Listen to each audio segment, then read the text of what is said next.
বাচ্চা দুটার পরীক্ষা চলছে। এর মাঝে আমি অনেক বেশি অসুস্থ হয়ে গেছি।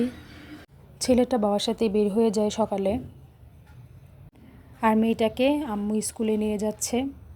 টুকটাক ওকে রেডি করে দিই, নাস্তা খাইয়ে তারপর ওকে বিদায় দিয়ে আমি নাস্তা খেয়ে নিই। প্রতিদিন আম্মু নাস্তাটা রেডি করে দিয়ে যায়, কিন্তু আজকে বলছিলাম আম্মু আমি আস্তে আস্তে নাস্তা বানিয়ে খেতে পারবো, তুমি ওকে নিয়ে চলে যাও। তারপরে আম্মুরা চলে যাওয়ার পরে আমি আমার ব্রেকফাস্টটা করে নিচ্ছি।